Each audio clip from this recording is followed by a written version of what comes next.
Hello candidates, ਅੱਜ ਅਸੀਂ ਗੱਲ ਕਰਾਂਗੇ ਕਿ ਐਕੈਡੈਮਿਕ ਆਇਲਸ ਔਰ ਜਨਰਲ ਆਇਲਸ 'ਚ ਬੇਸਿਕਲੀ ਡਿਫਰੈਂਸ ਕੀ ਹੁੰਦਾ ਹੈਗਾ ਔਰ ਜਨਰਲ ਸਟੂਡੈਂਟਸ ਨੂੰ ਐਕੈਡੈਮਿਕ ਸਟੂਡੈਂਟਸ ਦੇ ਨਾਲ ਪ੍ਰੈਪਰੇਸ਼ਨ ਕਿਵੇਂ ਕਰਨੀ ਚਾਹੀਦੀ ਹੈ ਤਾਂ ਕਿ ਉਹਨਾਂ ਦੀ ਪ੍ਰੈਪਰੇਸ਼ਨ 'ਤੇ ਕਿਸੇ ਵੀ ਤਰੀਕੇ ਦੇ ਨਾਲ ਫਰਕ ਨਾ ਪਵੇ। ਸੋ ਐਕੈਡੈਮਿਕ ਆਇਲਸ ਬੇਸਿਕਲੀ ਅਗਰ ਤੁਸੀਂ ਕਿਸੇ ਵੀ ਇੰਗਲਿਸ਼ ਸਪੀਕਿੰਗ ਕੰਟਰੀ ਵਾਸਤੇ ਐਜੂਕੇਸ਼ਨ ਦੇ ਲਈ ਜਾਣਾ ਹੈਗਾ ਤੇ ਦੈਨ ਤੁਸੀਂ ਐਕੈਡੈਮਿਕ ਆਇਲਸ ਕਰੋਗੇ। ਓਕੇ, ਬਟ ਇਸ ਤੋਂ ਇਲਾਵਾ ਅਗਰ ਤੁਸੀਂ ਕਿਤੇ ਵੀ ਇਮੀਗ੍ਰੇਸ਼ਨ ਪਰਪਸ ਵਾਸਤੇ ਜਾਣਾ ਹੈਗਾ, ਇਮੀਗ੍ਰੈਂਟ ਹੋਣਾ ਹੈਗਾ, ਵਰਕ ਪਰਮਿਟ ਲੈਣਾ ਹੈ ਜਾਂ ਪੀਆਰ ਲੈਣੀ ਹੈਗੀ ਆ, ਇਨ ਦੈਟ ਕੇਸ ਤੁਸੀਂ ਪੀਆਰ ਜਾਂ ਵਰਕ ਪਰਮਿਟ ਦੇ ਲਈ ਤੁਸੀਂ ਜਨਰਲ ਆਇਲਸ ਕਰਦੇ ਹੋ।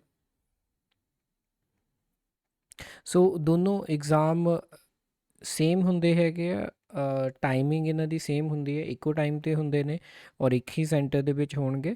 ਬਟ ਐਕੈਡੈਮਿਕ ਦੇ ਜਿਹੜੇ ਹੈਗੇ ਆ ਐਟਲੀਸਟ 4 ਐਗਜ਼ਾਮਸ ਪਰ ਮੰਥ ਹੋਣਗੇ, ਲੇਕਿਨ ਜਨਰਲ ਐਗਜ਼ਾਮ ਜਿਹੜਾ ਹੈਗਾ ਉਹ ਜ਼ਿਆਦਾਤਰ ਸੈਂਟਰਸ 'ਚ 2 ਐਗਜ਼ਾਮਸ ਹੋਣਗੇ ਕਿਉਂਕਿ ਜਨਰਲ ਦੇ ਨੰਬਰ ਆਫ ਸਟੂਡੈਂਟਸ ਜਿਹੜੇ ਹੈਗੇ ਆ ਉਹ ਘੱਟ ਹੁੰਦੇ ਨੇ। ਸੋ ਇਹ ਫ੍ਰੀਕੁਐਂਸੀ ਜਿਹੜੀ ਹੈਗੀ ਆ ਉਹ ਇਸ ਕਰਕੇ 2 ਡਿਫਰੈਂਟ ਫ੍ਰੀਕੁਐਂਸੀ ਹੈਗੀ ਆ। ਓਕੇ, ਨਾ ਨੈਕਸਟ ਆ ਜਾਂਦਾ ਹੈਗਾ ਇਹਨਾਂ ਵਿੱਚ ਬੇਸਿਕਲੀ ਟੈਸਟ ਵਜੋਂ ਕੀ ਡਿਫਰੈਂਸ ਹੋਏਗਾ। ਸੋ ਲਿਸਨਿੰਗ ਜਿਹੜੀ ਹੈਗੀ ਆ ਦੋਨੋਂ ਹੀ ਐਗਜ਼ਾਮ ਦੀ ਸੇਮ ਹੋਏਗੀ। ਲਿਸਨਿੰਗ ਦੇ ਟੈਸਟ ਦੇ ਵਿੱਚ ਕੋਈ ਫਰਕ ਨਹੀਂ ਆਉਂਦਾ ਔਰ ਇੱਥੇ ਤੱਕ ਕਿ ਲਿਸਨਿੰਗ ਦਾ ਐਗਜ਼ਾਮ ਜਿਹੜਾ ਹੈਗਾ ਦੋਨੋਂ ਹੀ ਸੇਮ ਟਾਈਪ ਦਾ ਐਗਜ਼ਾਮ ਦਿੰਦੇ ਨੇ। ਲੇਕਿਨ ਇਹ ਇੱਕ ਮਿਸਕਨਸੈਪਸ਼ਨ ਹੈ ਕਿ ਜਿਸ ਦਿਨ ਐਕੈਡੈਮਿਕ ਦਾ ਐਗਜ਼ਾਮ ਹੁੰਦਾ ਉਸ ਦਿਨ ਲਿਸਨਿੰਗ ਮੁਸ਼ਕਿਲ ਆਉਂਦੀ ਹੈ ਔਰ ਜਨਰਲ ਦੇ ਐਗਜ਼ਾਮ ਦੇ ਨਾਲ ਜਦੋਂ ਇਹ ਲਿਸਨਿੰਗ ਦਾ ਐਗਜ਼ਾਮ ਹੁੰਦਾ ਉਦੋਂ ਲਿਸਨਿੰਗ ਈਜ਼ੀ ਆਉਂਦੀ ਹੈਗੀ ਹੈ। ਇਹ ਮਿਸਕਨਸੈਪਸ਼ਨ ਹੈਗੀ ਆ। ਕਈ ਇਸ ਤੋਂ ਆਪੋਜ਼ਿਟ ਵੀ ਕਹਿੰਦੇ ਹੈਗੇ ਆ ਕਿ ਜਨਰਲ ਦੇ ਨਾਲ ਮੁਸ਼ਕਿਲ ਆਉਂਦੀ ਹੈ, ਐਕੈਡੈਮਿਕ ਦੀ ਈਜ਼ੀ ਹੁੰਦੀ ਹੈ। ਇੱਦਾਂ ਦਾ ਕੁਝ ਨਹੀਂ, ਤੁਹਾਡੀ ਤਿਆਰੀ ਉੱਤੇ ਡਿਪੈਂਡ ਕਰਦਾ ਹੈ। ਸੋ ਇਹ ਦੋਨੋਂ ਹੀ ਜਿਹੜੇ ਹੈਗੇ ਆ ਸੇਮ ਐਗਜ਼ਾਮ ਹੋਏਗਾ ਦੋਨਾਂ ਵਾਸਤੇ, ਜਨਰਲ ਵਾਸਤੇ ਵੀ ਔਰ ਐਕੈਡੈਮਿਕ ਵਾਸਤੇ। ਐਕੈਡੈਮਿਕ ਨੂੰ ਅਸੀਂ ਏਸੀ ਔਰ ਜਨਰਲ ਨੂੰ ਜੀਟੀ ਲਿਖਦੇ ਹੈਗੇ, ਜਨਰਲ ਟ੍ਰੇਨਿੰਗ ਇਹਦੀ ਫੁੱਲ ਫਾਰਮ ਹੋਏਗੀ। ਨੈਕਸਟ ਆ ਜਾਓ ਰੀਡਿੰਗ ਐਗਜ਼ਾਮ। ਸੋ ਰੀਡਿੰਗ ਐਗਜ਼ਾਮ ਜਿਹੜਾ ਹੈਗਾ ਉਹ ਡੈਫੀਨੇਟਲੀ ਜਨਰਲ ਵਾਲਿਆਂ ਦਾ ਡਿਫਰੈਂਟ ਹੋਏਗਾ ਔਰ ਐਕੈਡੈਮਿਕ ਦਾ ਡਿਫਰੈਂਟ ਹੋਏਗਾ। ਲੇਕਿਨ ਇਹ ਕਿਹਾ ਜਾਂਦਾ ਹੈਗਾ ਕਿ ਜਨਰਲ ਵਾਲਿਆਂ ਦਾ ਐਗਜ਼ਾਮ ਈਜ਼ੀ ਹੁੰਦਾ ਹੈਗਾ, ਐਕੈਡੈਮਿਕ ਦਾ ਡਿਫਿਕਲਟ ਹੁੰਦਾ ਹੈਗਾ। ਬਟ ਅਗਰ ਅਸੀਂ ਬੈਂਡ ਸਕੋਰ ਦੀ ਗੱਲ ਕਰੀਏ ਤੇ ਅਗਰ ਤੁਸੀਂ 7 ਬੈਂਡ ਸਕੋਰ ਕਰਨਾ ਹੈ ਜਨਰਲ ਦੇ ਵਿੱਚ, then out of 40 you have to score at least 34। Okay, and for academic 30 ਦੇ ਉੱਪਰ 7 ਬੈਂਡ ਆ ਜਾਂਦੇ ਹੈਗੇ। ਆਊਟ ਆਫ 40 ਅਗਰ ਤੁਹਾਡੇ 30 ਸਕੋਰ ਹੈਗੇ ਆ ਤੇ ਤੁਹਾਨੂੰ 7 ਬੈਂਡ ਮਿਲ ਜਾਣਗੇ। ਸੋ ਅਗਰ ਈਜ਼ੀ ਐਗਜ਼ਾਮ ਹੁੰਦਾ ਤੇ ਬੈਂਡ ਸਕੋਰ ਵੀ ਜ਼ਿਆਦਾ ਚਾਹੀਦੇ, ਜ਼ਿਆਦਾ ਨੰਬਰ ਚਾਹੀਦੇ ਆ ਹਾਇਰ ਬੈਂਡ ਸਕੋਰ ਲੈਣੇ ਵਾਸਤੇ। ਸੋ ਉਹ ਪਲੱਸ ਮਾਈਨਸ ਸੇਮ ਤਰੀਕੇ ਦੇ ਨਾਲ ਹੋ ਜਾਂਦਾ। ਐਂਡ ਥਰਡ ਇਜ਼ ਇਸ ਦਾ ਜਿਹੜਾ ਸੈਕਸ਼ਨ ਨੰਬਰ 3 ਹੈਗਾ ਉਸ ਦਾ ਲੈਵਲ ਐਕੈਡੈਮਿਕ ਰੀਡਿੰਗ ਦੇ ਬਰਾਬਰ ਹੀ ਹੁੰਦਾ ਹੈ। ਐਕੈਡੈਮਿਕ ਰੀਡਿੰਗ ਦੇ ਵਿੱਚ ਸੈਕਸ਼ਨ 1 2 ਔਰ 3 ਦਾ ਜਿਹੜਾ ਲੈਵਲ ਹੈਗਾ ਇਹ ਐਗਜ਼ੈਕਟਲੀ ਨਹੀਂ ਆਪਾਂ ਸੇਮ ਕਹਿ ਸਕਦੇ ਹਾਂ, ਬਟ ਸੈਕਸ਼ਨ ਨੰਬਰ 3 ਦਾ ਇਹਦਾ ਲੈਵਲ ਇਹਦੇ ਨਾਲ ਹੀ ਹੁੰਦਾ। ਹੁਣ ਕਿਸੇ ਨੇ ਵੀ ਅਗਰ ਆਇਲਸ ਐਕੈਡੈਮਿਕ ਜਨਰਲ ਨੂੰ ਕਲੀਅਰ ਕਰਨਾ ਤਾਂ ਸੈਕਸ਼ਨ ਨੰਬਰ 3 ਉਹਨੂੰ ਜ਼ਰੂਰ ਕਰਨਾ ਆਉਣਾ ਚਾਹੀਦਾ। ਦੈਟ ਮੀਨਸ ਕਿ ਅਗਰ ਕੋਈ ਜਨਰਲ ਸਟੂਡੈਂਟ ਐਕੈਡੈਮਿਕ ਦੀ ਪ੍ਰੈਕਟਿਸ ਵੀ ਕਰ ਰਿਹਾ ਹੈਗਾ, ਐਕੈਡੈਮਿਕ ਦੇ ਪੇਪਰ ਵੀ ਕਰ ਰਿਹਾ ਹੈਗਾ, ਇਹਦਾ ਮਤਲਬ ਇਹ ਹੈਗਾ ਕਿ ਉਹ ਜਨਰਲ ਦੀ ਹੀ ਤਿਆਰੀ ਕਰ ਰਿਹਾ ਔਰ ਆਪਣੇ ਜਨਰਲ ਐਗਜ਼ਾਮ ਰੀਡਿੰਗ ਐਗਜ਼ਾਮ 'ਚ ਸਭ ਤੋਂ ਔਖੇ ਪੋਰਸ਼ਨ ਦੀ ਉਹ ਤਿਆਰੀ ਕਰ ਰਿਹਾ ਹੈਗਾ। ਪਹਿਲੇ ਵਾਲੇ ਵੀ ਥੋੜ੍ਹੇ ਡਿਫਿਕਲਟ ਹੁੰਦੇ ਔਰ ਜਿੱਦਾਂ ਦਾ ਪੈਸੇ ਵੱਧਦਾ ਜਾਂਦਾ ਡਿਫਿਕਲਟੀ ਲੈਵਲ ਵੱਧਦਾ ਜਾਂਦਾ ਹੈਗਾ ਜਨਰਲ ਐਗਜ਼ਾਮ ਦੇ ਵਿੱਚ। ਬਟ ਸੈਕਸ਼ਨ ਨੰਬਰ 3 ਖਾਸ ਕਰਕੇ ਜਿਹੜੇ 8777 ਦੀ ਤਿਆਰੀ ਕਰ ਰਹੇ ਆ, ਸੋ ਰੀਡਿੰਗ ਅਗਰ 7 ਲੈਣਾ ਹੈਗਾ ਸੈਕਸ਼ਨ ਨੰਬਰ 3 ਨੂੰ ਤੁਹਾਨੂੰ ਟੈਕਲ ਕਰਨਾ ਆਉਣਾ ਚਾਹੀਦਾ ਹੈਗਾ। 1 ਔਰ 2 ਜਿਹੜਾ ਸੈਕਸ਼ਨ ਆ ਆਟੋਮੈਟਿਕਲੀ ਟੈਕਲ ਹੋ ਜਾਣਗੇ। ਸੋ ਇਹ ਸਾਡੇ ਕੋਲ ਰੀਡਿੰਗ ਦਾ ਡਿਫਰੈਂਸ ਹੈਗਾ। ਦੈਨ ਨੈਕਸਟ ਐਗਜ਼ਾਮ ਆ ਜਾਓ ਸਾਡੇ ਕੋਲ ਰਾਈਟਿੰਗ ਦਾ ਐਗਜ਼ਾਮ ਦਾ ਕੁਐਸਚਨ ਥੋੜ੍ਹੇ ਜਿਹੇ ਡਿਫਰੈਂਟ ਹੁੰਦੇ ਹੈਗੇ, ਬਟ ਇਹ ਇੰਨਾ ਡਿਫਰੈਂਸ ਨਹੀਂ ਹੈਗਾ ਕਿ ਸਾਨੂੰ ਇਹਨਾਂ ਨੂੰ ਅਲੱਗ-ਅਲੱਗ ਪ੍ਰਿਪੇਅਰ ਕਰਨਾ ਪਵੇ। ਸੋ ਰਾਈਟਿੰਗ ਦੇ ਵਿੱਚ ਸਾਡੇ ਕੋਲ ਟਾਸਕ 2 ਜੋ ਕਿ ਐਸੇ ਰਾਈਟਿੰਗ ਹੁੰਦੀ ਹੈਗੀ ਹੈ, ਜਿਸ ਦੇ ਵਿੱਚ ਅਸੀਂ ਇੱਕ ਐਸੇ ਲਿਖਣਾ ਹੈਗਾ, ਉਹ ਸੇਮ ਹੁੰਦਾ ਹੈਗਾ। ਬਟ ਸੇਮ ਐਗਜ਼ਾਮ ਦੇ ਵਿੱਚ ਕੁਐਸਚਨ ਜਿਹੜਾ ਹੈਗਾ ਉਹ ਡਿਫਰੈਂਟ ਆਏਗਾ। ਫॉर ਜਨਰਲ ਉਹ ਡਿਫਰੈਂਟ ਕੁਐਸਚਨ ਹੋਏਗਾ, ਫॉर ਐਕੈਡੈਮਿਕ ਇਹ ਕੁਐਸਚਨ ਡਿਫਰੈਂਟ ਹੋਏਗਾ। ਠੀਕ ਹੈ ਨਾ। ਸੋ ਕੁਐਸਚਨ ਜਿਹੜਾ ਹੈਗਾ ਉਹ ਦੋਨੋਂ ਐਗਜ਼ਾਮ ਦਾ ਡਿਫਰੈਂਟ ਹੋਏਗਾ। ਨੋ ਡਾਊਟ ਕਿ ਇਸ ਦੇ ਵਿੱਚ agree disagree and advantages and two way question ਉਹ ਸਾਰੇ ਹੁੰਦੇ ਹੈਗੇ, ਲੇਕਿਨ GT ਦਾ ਕੁਐਸਚਨ ਐਗਜ਼ਾਮ ਵਾਲੇ ਦਿਨ ਡਿਫਰੈਂਟ ਆਏਗਾ, ਐਕੈਡੈਮਿਕ ਨੂੰ ਡਿਫਰੈਂਟ ਆਏਗਾ। ਸੋ ਇਹ ਥੋੜ੍ਹਾ ਜਿਹਾ ਲੈਵਲ ਦਾ ਡਿਫਰੈਂਸ ਹੁੰਦਾ ਹੈਗਾ, ਕੁਐਸਚਨ ਨੂੰ ਅੰਡਰਸਟੈਂਡ ਕਰਨੇ ਦਾ ਤਰੀਕਾ ਹੁੰਦਾ ਹੈਗਾ। ਸੋ ਤੁਹਾਡੇ ਟ੍ਰੇਨਰਸ ਜਦੋਂ ਕੋਚਿੰਗ ਕਰਵਾਉਣਗੇ ਤਾਂ ਉੱਥੇ ਉਹ ਡੈਫੀਨੇਟਲੀ ਦੱਸਣਗੇ ਕਿ GT ਦੇ ਕੁਐਸਚਨਸ ਟਾਸਕ 2 ਦੇ GT ਦੇ ਕੁਐਸਚਨ ਔਰ ਟਾਸਕ 2 ਦੇ ਐਕੈਡੈਮਿਕ ਦੇ ਕੁਐਸਚਨਸ 'ਚ ਕੀ ਡਿਫਰੈਂਸ ਹੁੰਦਾ ਹੈਗਾ।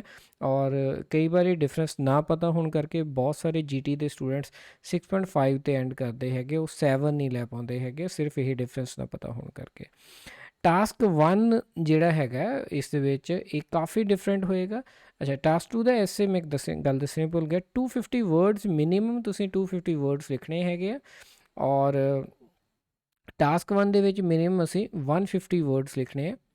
ਔਰ ਇਹ ਟੋਟਲ ਟੈਸਟ 1 ਔਰ 2 ਜਿਹੜਾ ਹੈਗਾ ਸਾਡੇ ਕੋਲ 1 ਆਰ ਦਾ ਹੋਏਗਾ, ਲੇਕਿਨ ਜੋ ਆਇਲਸ ਰੈਕਮੈਂਡ ਕਰਦਾ, ਵੈਸੇ ਤੁਸੀਂ ਟਾਈਮ ਘਟਾ ਵਧਾ ਸਕਦੇ ਹੋ, 40 ਮਿੰਟ ਜਿਹੜੇ ਹੈਗੇ ਅਸੀਂ ਟਾਸਕ 2 ਨੂੰ ਲਿਖਣ 'ਚ ਲਗਾਉਣੇ ਹੈਗੇ ਆ, ਔਰ 20 ਮਿੰਟ ਜਿਹੜੇ ਹੈਗੇ ਆ ਟਾਸਕ 1 ਨੂੰ ਲਿਖਣ ਦੇ ਵਿੱਚ ਲਗਾਉਣੇ ਆ। ਲੇਕਿਨ ਇਹ ਟਾਈਮ ਤੁਸੀਂ ਉੱਪਰ ਥੱਲੇ ਕਰ ਸਕਦੇ ਹੋ, ਉਹ ਟੈਸਟ ਡੇ ਵਾਲੇ ਦਿਨ ਇਹ ਡਿਸਾਈਡ ਹੋਏਗਾ। ਨੋਰਮਲੀ ਟਰਾਈ ਕਰੋ ਕਿ ਇਸੇ ਰੇਸ਼ੋ ਦੇ ਵਿੱਚ ਤੁਸੀਂ ਟਾਈਮ ਯੂਜ਼ ਕਰੋ। ਓਕੇ, ਟਾਸਕ 1 ਐਕੈਡੈਮਿਕ ਸਟੂਡੈਂਟ ਨੇ ਜਿਹੜਾ ਹੈਗਾ ਉਹ ਰਿਪੋਰਟ ਰਾਈਟਿੰਗ ਕਰਨੀ ਹੈ। ਇੱਕ ਰਿਪੋਰਟ ਹੋਏਗੀ, ਇੱਕ ਵਿਜ਼ੂਅਲ ਡਾਇਗਰਾਮ ਹੋਏਗੀ ਜਿਸ 'ਤੇ ਤੁਸੀਂ ਰਿਪੋਰਟ ਲਿਖਣੀ ਹੈਗੀ ਹੈ, ਔਰ GT ਸਟੂਡੈਂਟ ਨੇ ਇੱਥੇ ਲੈਟਰ ਲਿਖਣਾ ਹੈਗਾ। ਸੋ ਵਰਡਸ ਦੋਨਾਂ ਦੇ ਸੇਮ ਹੈ, 150 ਹੈ, ਲੇਕਿਨ ਇਹ ਫਾਰ ਡਿਫਰੈਂਟ ਆਈਡੀਆਜ਼ ਹੈਗੇ ਆ GT ਵਾਲਿਆਂ ਵਾਸਤੇ ਔਰ ਐਕੈਡੈਮਿਕ ਵਾਲਿਆਂ ਦੇ ਲਈ। ਸੋ GT ਦਾ ਜਿਹੜਾ ਹੈਗਾ ਇੱਥੇ ਲੈਟਰ ਲਿਖਣਾ 150 ਵਰਡਸ ਦਾ, ਇੱਕ ਸਿਚੁਏਸ਼ਨ ਹੋਏਗੀ ਉਹਨੂੰ ਸਮਝਣਾ, ਉਸ ਸਿਚੁਏਸ਼ਨ ਦੇ ਅਗੇਂਸਟ ਤੁਸੀਂ ਲੈਟਰ ਲਿਖਣਾ ਹੈਗਾ। ਲਾਸਟ ਸਾਡੇ ਕੋਲ ਟੈਸਟ ਆ ਜਾਂਦਾ ਹੈਗਾ ਸਪੀਕਿੰਗ। ਸੋ ਸਪੀਕਿੰਗ ਐਗਜ਼ਾਮ ਦੇ ਵਿੱਚ ਕੋਈ ਡਿਫਰੈਂਸ ਨਹੀਂ ਹੁੰਦਾ ਹੈਗਾ, ਸੋ ਸੇਮ ਐਗਜ਼ਾਮ ਹੋਏਗਾ ਐਕੈਡੈਮਿਕ ਸਟੂਡੈਂਟ ਦਾ ਵੀ ਔਰ GT ਸਟੂਡੈਂਟ ਦਾ ਵੀ। ਈਵਨ ਸਪੀਕਿੰਗ ਦੇ ਜਿਹੜੇ ਫੰਡਾਮੈਂਟਲਸ ਆ ਐਕੈਡੈਮਿਕ ਔਰ GT ਦੇ ਕੋਈ ਡਿਫਰੈਂਟ ਨਹੀਂ ਹੈਗੇ ਆ, ਔਰ ਐਗਜ਼ੈਕਟਲੀ ਸੇਮ ਹੈ, ਜਿਸ ਤਰ੍ਹਾਂ ਲਿਸਨਿੰਗ ਦੇ ਸਾਡੇ ਫੰਡਾਮੈਂਟਲ ਸੇਮ ਹੈਗੇ ਆ। ਸੋ ਓਵਰਆਲ ਜਿਹੜਾ ਹੈਗਾ ਸਾਡੇ ਕੋਲ ਐਕੈਡੈਮਿਕ ਐਂਡ GT ਦੇ ਵਿੱਚ, ਐਕੈਡੈਮਿਕ ਐਂਡ GT 'ਚ ਲਿਸਨਿੰਗ ਔਰ ਸਪੀਕਿੰਗ ਸਾਡੇ ਕੋਲ ਸੇਮ ਹੈਗੀ ਹੈ। Okay, and there is little bit difference between reading and writing. So basically ਇੱਕ ਤਾਂ ਸਾਡੇ ਕੋਲ ਜਿਹੜਾ ਹੈਗਾ ਲੈਟਰ ਰਾਈਟਿੰਗ ਕਾਫੀ ਡਿਫਰੈਂਟ ਹੈਗੀ ਹੈ। ਓਕੇ, ਸੋ ਆਹ ਵਾਲਾ ਲੈਟਰ ਜਿਹੜਾ ਹੈਗਾ ਇਹ ਬਹੁਤ ਡਿਫਰੈਂਟ ਹੈ, ਇਹ ਆਪਾਂ ਇੱਕ ਅਲੱਗ ਤੋਂ ਪ੍ਰਿਪੇਅਰ ਕਰਨਾ ਪਏਗਾ।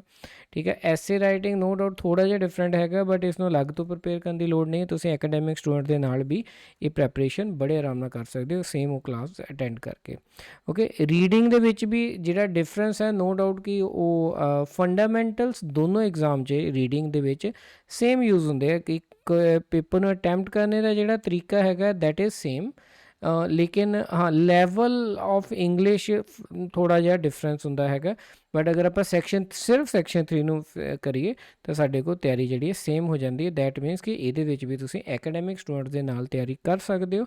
ਅਗਰ ਤੁਸੀਂ ਸੈਕਸ਼ਨ ਨੰਬਰ 3 ਵੀ ਕਰ ਰਹੇ ਹੋ ਤਾਂ ਵੀ ਤੁਸੀਂ ਇਹਦੇ ਵਿੱਚ ਬੜੇ ਆਰਾਮ ਨਾਲ ਕਰ ਸਕਦੇ ਹੋ।